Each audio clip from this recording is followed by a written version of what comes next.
Ah oui, ça marche. Bonjour à tous. Alors, on va commencer, même si la salle n'est pas encore complètement remplie à ras-bord. Merci aux courageux qui ont bravé cette heure matinale du dimanche matin, qui est d'habitude l'heure du marché, pour venir assister à ce premier marathon de lecture. J'ai vraiment la lumière dans les yeux, à la Maison de la Poésie. C'est le premier marathon de lecture et en réalité la 3e édition du Festival Vox. On est vraiment très très heureux et je remercie infiniment la Maison de la Poésie de nous accueillir dans ce lieu hautement symbolique de l'oralité. Pardon, mais j'ai absolument la lumière dans les yeux, je ne sais pas si c'est normal. Voilà, merci beaucoup. En pensant à ces quelques mots d'ouverture ces derniers jours, m'est revenue une phrase d'un poète que j'aime beaucoup, très cher à mon cœur, le poète Pierre Reverdy, qui est mort dans les années 60, qui est mort en 1960 même. Et Reverdy disait, pour que, j'essaie de me rappeler exactement de la phrase, et voilà, je vais vous la dire, il disait, pour que le mot tienne sur ma page, il faut d'abord qu'il tienne dans ma bouche. Comme si l'oralité, d'une certaine manière, précédait l'écrit. Alors, ça peut sembler paradoxal, puisque ce qui nous concerne aujourd'hui, c'est le livre audio et la lecture à voix haute, qui, quelque part, implique qu'il y ait d'abord un mot écrit et ensuite un mot oral. Mais en réalité, je pense que ce que cette phrase désigne, ce qu'elle traduit, c'est non tant une temporalité réelle, une sorte de chronologie brute dans laquelle le mot oral existerait avant le mot écrit, mais bien plutôt une sorte d'antériorité mystérieuse qui a à voir avec le sens profond des mots. Et ce que soulève cette formule, que je trouve magnifique et que je porte en fait avec moi depuis très longtemps, c'est l'idée que la voix de chair, la voix charnelle, préexiste quelque part, souterrainement, à l'écrit. Et cette voix du comédien, vous allez entendre 15 comédiens et auteurs tout à l'heure, cette voix du comédien et cette voix du lecteur qui intervient techniquement après, en réalité, elle résonne avant le texte écrit. Alors tout ça fait écho, bien sûr, de manière très forte avec ce qui nous réunit aujourd'hui, le livre audio et la lecture à voix haute. Et ça parle de la relation qui unit l'oralité à l'écrit. Et cette relation, elle est faite d'interdépendance et d'éclaircissement mutuel. Alors tout ça, c'est des choses qui ont aussi à voir avec une expérience que tous les audiolecteurs, puisque ça s'appelle comme ça, les audiolecteurs partagent et dont ils témoignent de manière assez unanime, qui est que quand vous écoutez un livre lu, en réalité, même si vous avez déjà lu le livre dans sa forme traditionnelle, papier, et même si vous l'avez déjà lu plusieurs fois, vous avez l'impression de l'entendre pour la première fois, vous avez l'impression de le découvrir. Et j'irai même plus loin. Les auteurs eux-mêmes qui entendent leur texte mis en bouche nous disent très très fréquemment « je ne savais pas que j'avais écrit cela ». C'est-à-dire qu'eux-mêmes découvrent à travers la magie de la voix quelque chose qui leur a presque échappé. Et ça, c'est en ce sens que nous autres, enfin nous, éditeurs de livres audio, aimons à dire et affirmer depuis très longtemps que le livre audio n'est en aucune manière une alternative au livre papier, mais vraiment un objet littéraire à part entière. Et c'est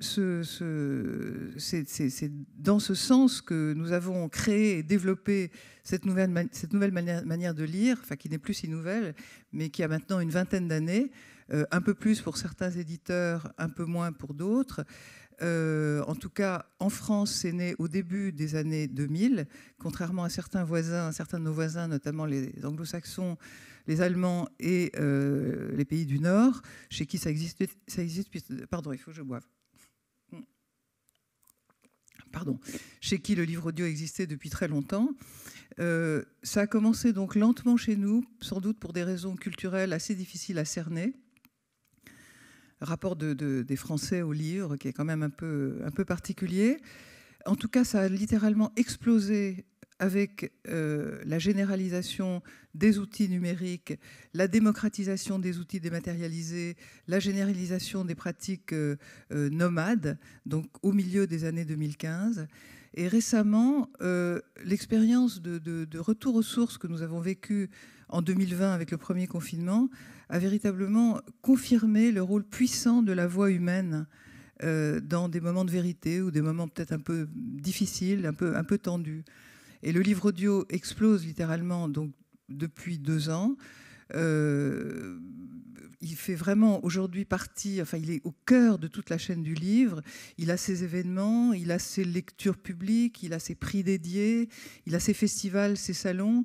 Il est soutenu et promu par les grandes institutions du livre, le Syndicat national de l'édition, le Centre national du livre, l'Institut français, les Alliances françaises, France Culture. Il figure de manière systématique dans les contrats d'édition. Et autant, à chaque fois que c'est possible, on sort un livre audio en même temps que la nouveauté papier. C'est dire qu'il est vraiment devenu complètement central dans toute l'activité du livre. Voilà, je vais maintenant laisser la parole aux comédiens et aux acteurs que vous allez entendre et aux lecteurs que vous allez entendre cet après-midi, non sans remercier les grandes institutions qui nous ont soutenus, le Syndicat national de l'édition, le Centre national du livre, la SOFIA, l'équipe du Festival Vox, bien sûr, Christine, Mathilde, Anna, Coraline, Pascal, Jean-Marie, et encore une fois, de tout cœur, la Maison de la Poésie et Olivier Chaudenson. Et je vous souhaite une très belle journée.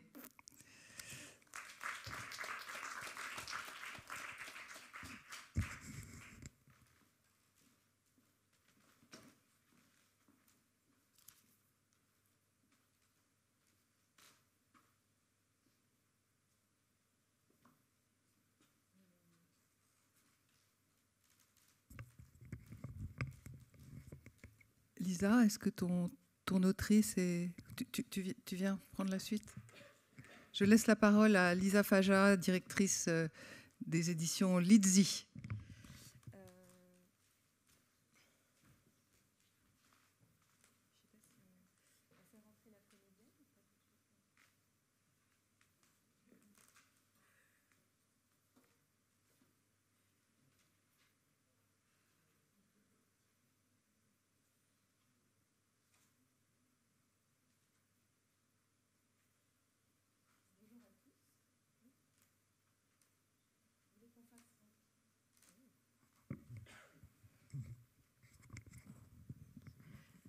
Bonjour. Vous voulez qu'on fasse rentrer la comédienne? Oui.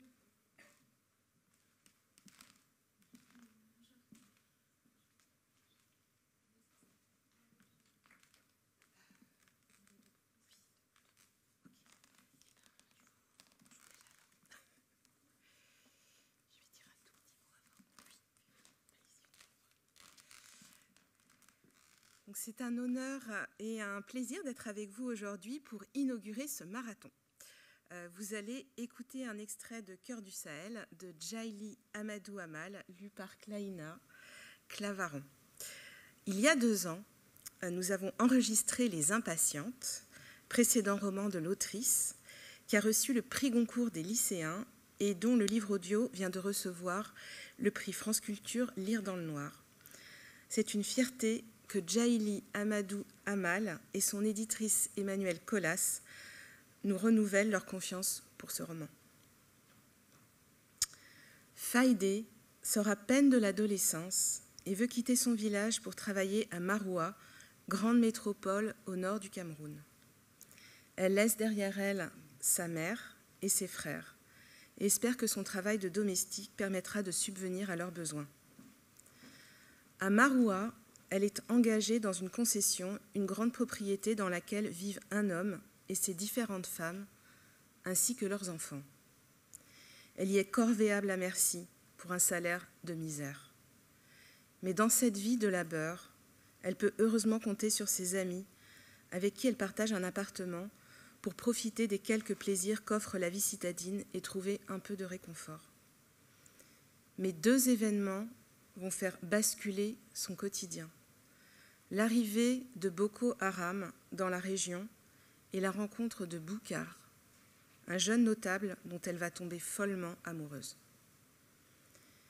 Quand nous avons réfléchi à la voix que nous souhaitions entendre sur ce texte, il n'était pas question pour nous d'ajouter de la gravité à ce roman difficile. Au contraire, nous avons jugé plus pertinent de mettre en valeur la candeur, l'innocence, la jeunesse de Faïdé et de pouvoir l'entendre grandir tout au long du récit.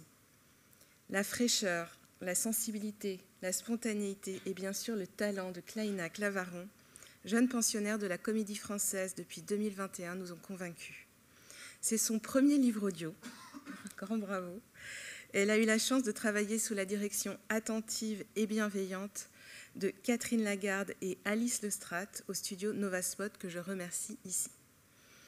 Je vous laisse maintenant apprécier les mots de Djaïli Amadou Amal, portés par la voix de Klaina Clavaron, dans cet extrait où Faïdé raconte son quotidien à la concession. Je vous souhaite à tous un très bon marathon. Merci.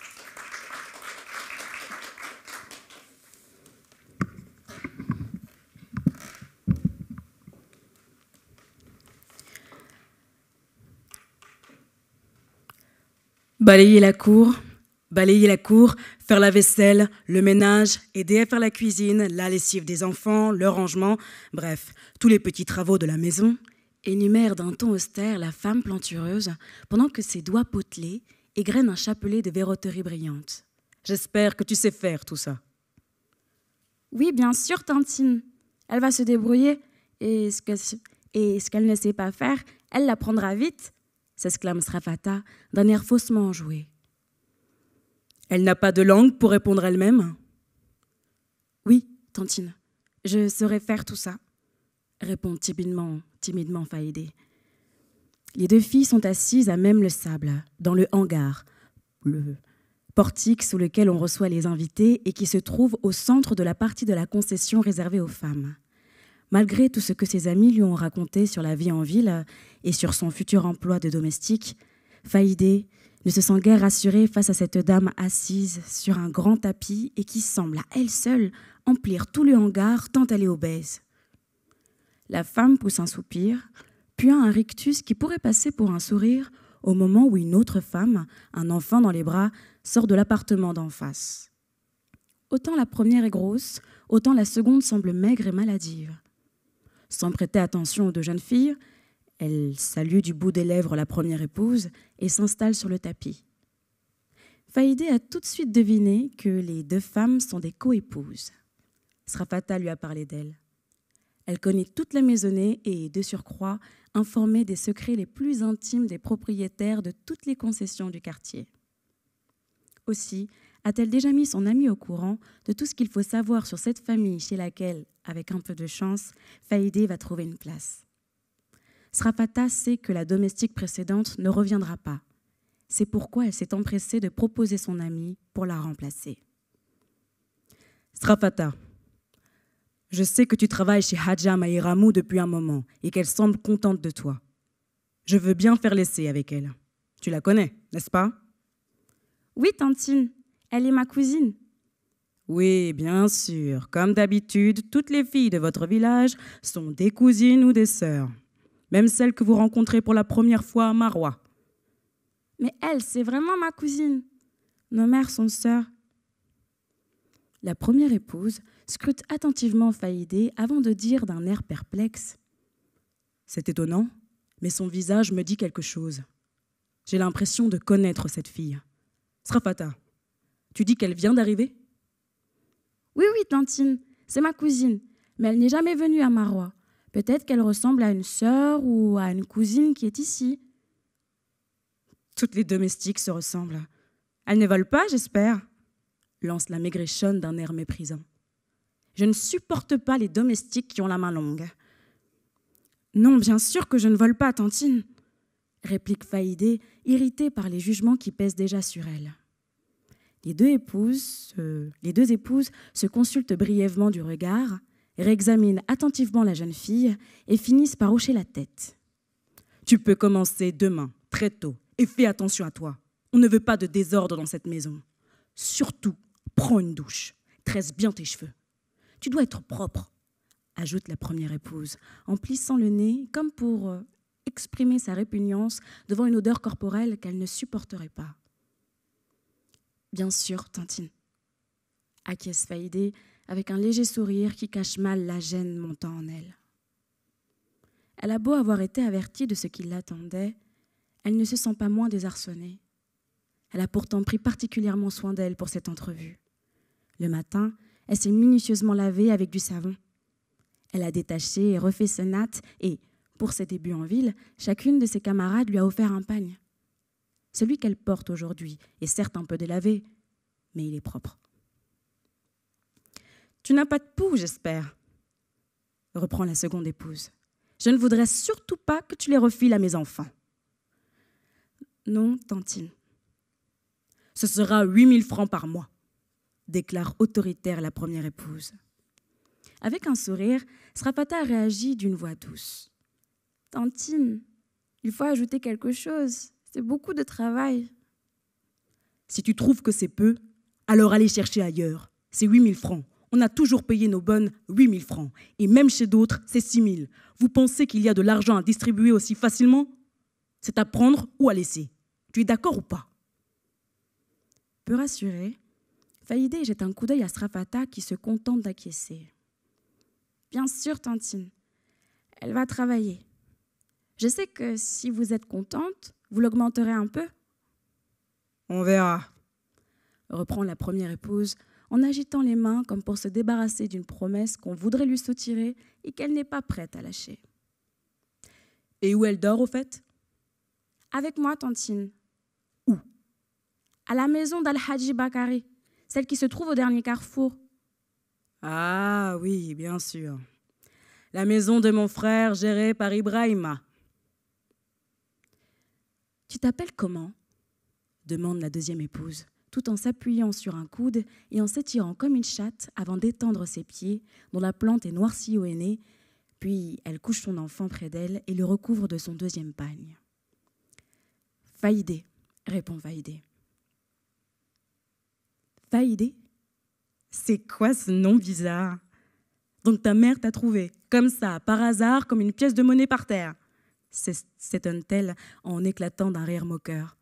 « Non, tantine, on ne m'a pas trouvée, c'est ma grand-mère qui m'a donné ce nom, » ajoute Faïdé troublée. C'est la première fois qu'on lui fait des remarques sur son nom. La première fois aussi qu'elle fait le rapprochement avec la signification qu'il pourrait avoir. Faïdé, comme une trouvaille. Pourquoi sa grand-mère a-t-elle décidé de lui donner un nom aussi étrange? Personne d'autre au village ne le porte. Elle s'en est rendue compte depuis longtemps, mais n'y avait jamais prêté attention avant aujourd'hui.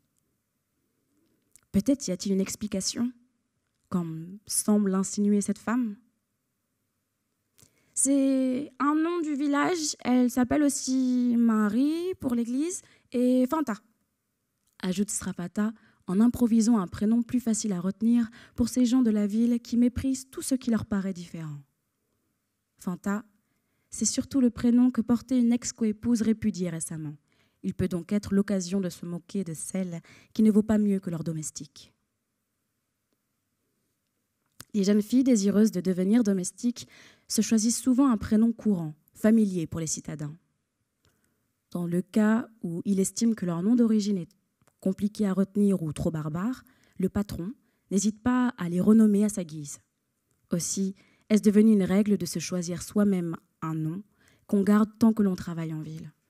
Mais il arrive qu'on s'habitue tant à ce pseudonyme qu'on finit par s'y identifier complètement et qu'on délaisse son nom d'origine. Je préfère t'appeler Faïdé. C'est un joli nom et très amusant. Merci, tantine, répond Faïdé, flattée par un compliment qui n'en est pas forcément un. Une dame âgée pénètre dans la concession. Aussitôt, la seconde épouse se lève, rajuste son voile avec un sourire, puis se confond en salutations pendant qu'elle époussette une chaise en plastique pour l'arrivante qui s'y affale. La première épouse, quant à elle, bouge à peine et se contente de saluer la nouvelle venue. Cette dernière regarde d'un air méprisant Srafata et Faïdé, puis lève les yeux au ciel en lâchant d'un ton sec « Encore une nouvelle domestique ? Comme si mon fils n'avait pas assez d'épouses pour travailler. Toutes des paresseuses. En tout cas, moi, je ne mangerai pas ce qui sortira des mains de ces gens-là. » conclut-elle. Puis, elle se lève et, ignorant les salutations de Srafata qui ne se laisse pas démonter, s'en va. La jeune fille se lève à son tour, suivi de Faïdé, mais elle semble se souvenir de quelque chose et se rassoit aussitôt. « Tantine, vous savez que le dimanche, on ne travaille pas. On va à la messe. » « Comme si vous alliez à la messe, » coupe la deuxième épouse. On sait très bien que c'est pour vous l'occasion de vous promener et de faire n'importe quoi. » « Mais non, Tantine, c'est vrai, on va à l'église. On ne manque pas la messe. La prière, c'est important. » « Quelle prière ?» interrompt la première épouse avec dédain. « Les chants au son des tambours, c'est ça que vous appelez prier ? Ça va, on sait. À demain, à l'aube évidemment. » Cela fait 1 semaine que Faïdé est arrivée à Maroua sous la protection de Srafata, qui a promis à leur mère de s'occuper de son amie. 1 semaine tellement intense qu'elle a du mal à s'acclimater et à assimiler tout ce qu'on lui montre. Elle comprend maintenant pourquoi il était si important au village d'apprendre, dès sa prime jeunesse, à s'exprimer en Fulfulde, le dialecte Peul et la langue véhiculaire de tout le Grand Nord Cameroun et même au-delà, car c'est aussi la langue d'usage dans la grande ville, celle avec laquelle on communique avec les autres et on travaille. La ville est si différente du village. Elle est vaste, très peuplée. Quant aux habitudes, elles y sont étranges. Dans ce quartier où résident les commerçants les plus aisés, 2 mondes se côtoient, mais ne se mélangent jamais. Il y a les propriétaires des grandes concessions, leurs épouses, leurs enfants, les voisins, et puis les autres, ceux qui sont là uniquement pour travailler, ceux dont on ne veut rien savoir de plus que le service qu'ils peuvent fournir. 2 mondes, les riches et celui des pauvres. D'une part, les citadins qui sont servis, essentiellement des islamopeuls, d'autre part, ceux qui servent. Autrement dit, ceux qui ordonnent et paient et ceux qui obéissent avec le sourire, le cœur souvent empli d'une amertume inavouable. Faïdé s'est habituée au nouveau rythme qui lui est imposé car elle l'a désiré de toutes ses forces. Toute la semaine, elle a suivi Srafata comme son ombre et l'a aidé à accomplir ses multiples tâches de domestique afin d'apprendre à exécuter les travaux nécessaires à la vie de la concession. « Au village, on lave aussi la vaisselle », a-t-elle fait remarquer à Srafata le premier jour. Moqueuse, celle-ci a rétorqué « Oui, on fait la vaisselle, mais les repas, peuvent-ils rendre les assiettes si huileuses que sans détergent, il est impossible de les dégraisser ? Et puis faire la vaisselle en ville est plus compliqué. Si tu ne fais pas attention et que tu es maladroite, tu brises les verres et les plats en porcelaine. On commence toujours par les verres pour éviter qu'il ne reste poisseux du gras de la sauce. Ici, on récure les marmites jusqu'à ce qu'elles brillent. Évidemment, on risque de les user plus vite, mais qu'importe. On a les moyens de les remplacer. Tu comprends, Faïdé ? Oui.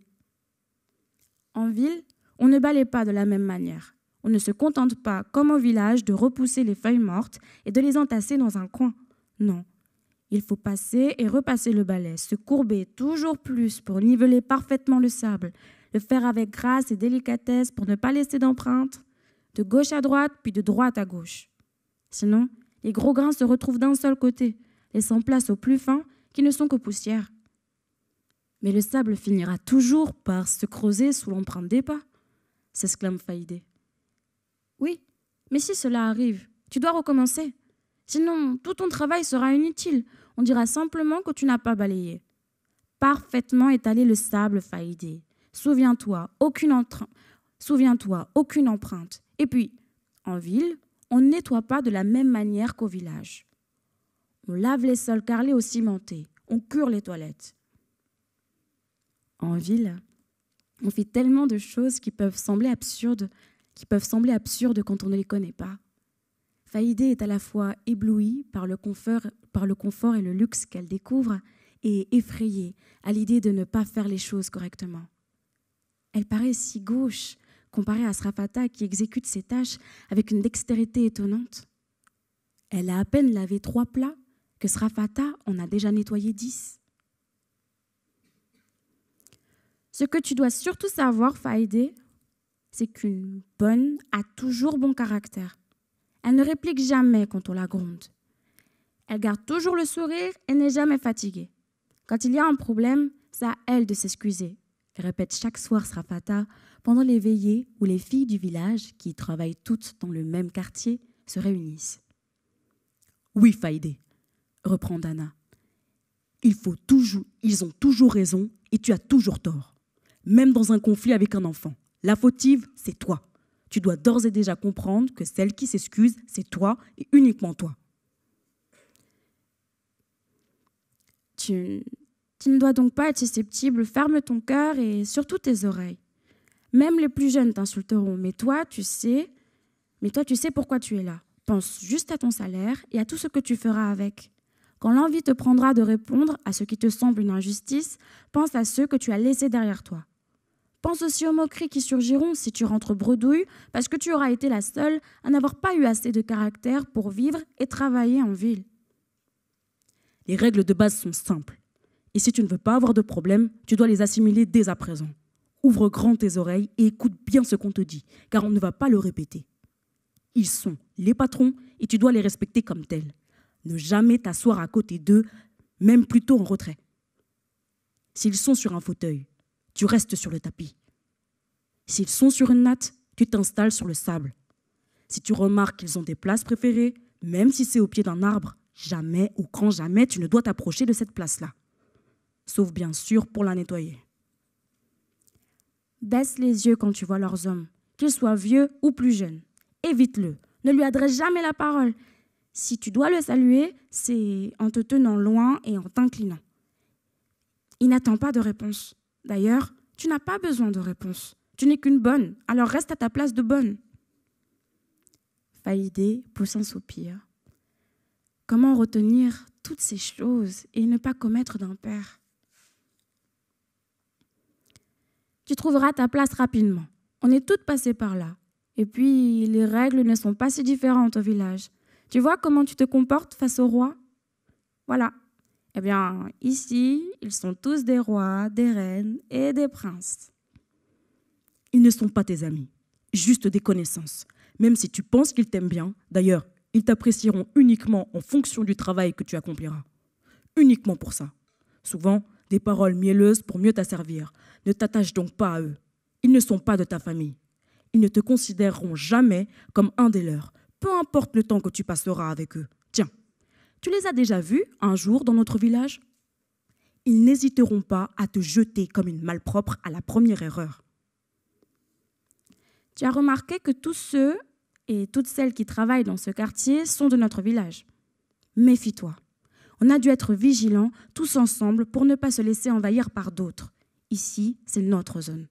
Sitôt qu'une place se libère, on doit proposer exclusivement un ou l'une des nôtres pour la reprendre.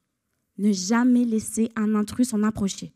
Et surtout, Faïdé, garde-toi de trahir un des tiens. Tu comprendras plus tard pourquoi on doit garder la main sur notre territoire. Aucun domestique dans notre village, ou pire, d'une autre ethnie, ne doit s'en approcher. La dizaine de filles s'entassent dans la même case.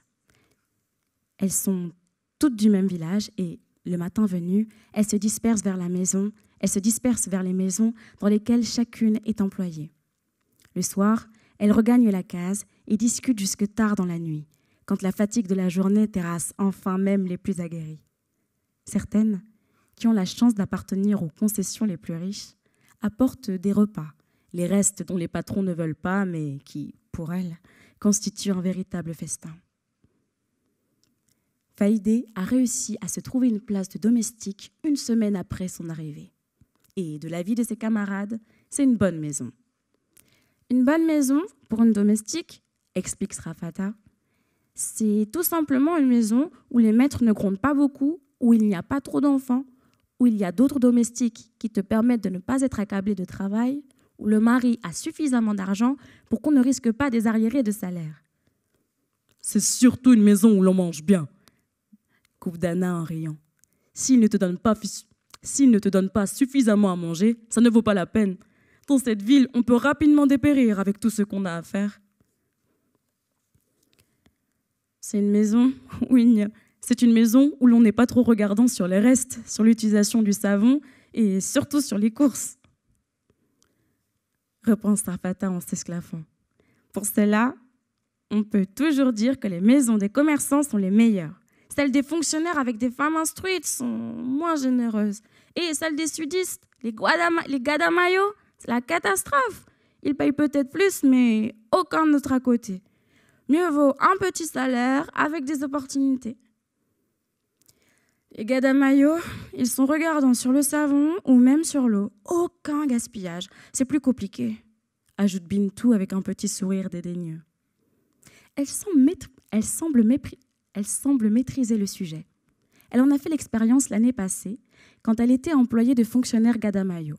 Elle était payée le double du salaire de ses camarades, mais quelle pression! En plus de crouler sous les travaux les plus ingrats, elle n'avait ni la possibilité de manger à sa faim, ni celle de faire sa lessive ou de prendre ou de profiter du marché, la maîtresse de maison ayant la liberté de faire elle-même ses courses et gérant ses dépenses au franc près. Mais tout de même, ils sont moins hautains et moins précieux et moins prétentieux. Oui, certainement, répond Bintou. Mais même s'ils ne t'insultent pas, si tu ne manges pas à ta faim et que tu n'as pas d'avantage, ça ne compte pas. Le pire, c'est que chez eux, comme au bureau, un travail. Le pire, c'est que chez eux, c'est comme au bureau, un travail à plein temps. Ils te diront de ne pas sortir, de ne pas partir avant la tombée de la nuit, même s'il n'y a rien à faire, de ne pas recevoir d'amis. Une vraie prison. Pire que les Gadamayo, il y a aussi les débrouillards ou les nouveaux riches. Les premiers ont à peine de quoi payer une bonne. Tu te fatigues à tout faire et tu manges moins bien qu'au village. Quant aux seconds, ils sont méprisants, suffisants et quelquefois, tu reçois de mauvais traitements. Certains peuvent même aller jusqu'à te frapper. Ils pensent qu'avec leur nouvelle fortune, ils peuvent t'acheter et ils te prennent pour leur esclave. Exactement. Ce sont les plus susceptibles de te coincer ou d'essayer de te forcer, si tu vois ce que je veux dire. Arrête de me regarder avec ces gros yeux, Faïdé. Il ne t'arrivera rien, ajoute Dana en éclatant de rire devant le regard incrédule et terrifié de son ami. Tu apprendras vite à ne pas t'exposer. Pourquoi tu veux lui faire peur alors qu'elle vient à peine d'arriver et que c'est sa première fois? Ne l'écoute pas, Faïdé. En tout cas, une bonne maison, c'est certainement une maison où il y a des toilettes extérieures et où on a de l'eau à volonté. Et, comble du luxe, c'est une maison où on peut de temps en temps regarder la télé. Qu'est-ce que vous préférez, les filles? Une maison de Gadamayo ou celle d'un des nôtres qui a réussi? Lance Bintou. Si tu connais l'un de nos frères qui a réussi, ne passe même pas devant chez lui. Il te fera travailler gratuitement et il te maltraitera, pire que n'importe quel autre. Il n'hésitera pas à te traiter de tous les noms, parlera mal de toi chez les parents, passera son temps à citer le moindre sou qu'il aura dépensé pour toi. Non, non, non, non. C'est exactement le genre de maison qu'il faut éviter. Mieux vaut mourir au village. À éviter absolument, termine Dana.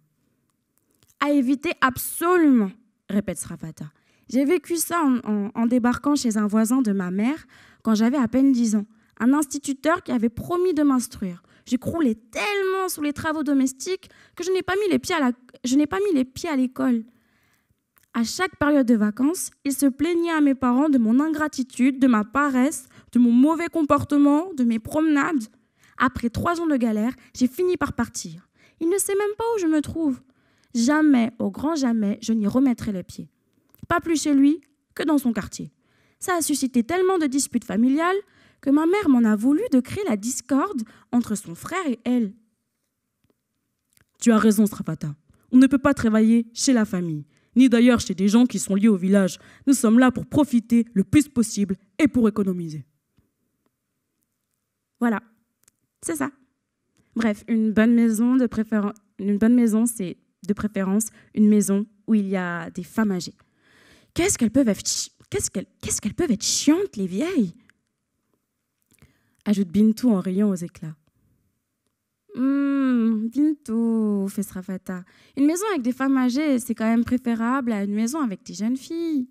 Elles se prennent pour des princesses et te donnent des ordres comme si tu étais leur servante attitrée. Et elles n'hésitent pas à t'insulter. Les maisons les plus ennuyeuses sont celles des obsédés de la religion, qui te vouent à longueur de journée au feu de l'enfer comme s'ils étaient les gardiens. Généralement, les obsédés d'Allah sont aussi les obsédés du sexe. Ils passent le temps à maudire tes formes tout en les lorgnant. Oui, les plus ennuyeuses, c'est bien celles-là. Et là, sûrement pas de télévision. Même s'il y en a une, c'est pour regarder à longueur de journée les prières de la Mecque. Ils vont passer leur temps à tenter de te convertir à l'islam. J'en ai fait l'expérience l'année dernière chez Mahalam Soleh. Tellement agaçante cette maison que je l'ai quittée sans avoir d'autre option. Et une maison avec de beaux gaillards, Bintou. En lançant un petit clin d'œil complice à son amie qui a toujours eu un faible pour les petits patrons. Celle-ci, sans relever l'allusion, conclut simplement: tu peux te réjouir, Faïdé. Tu as trouvé une bonne maison. J'espère que tu sauras en profiter et surtout conserver ta place le plus longtemps possible.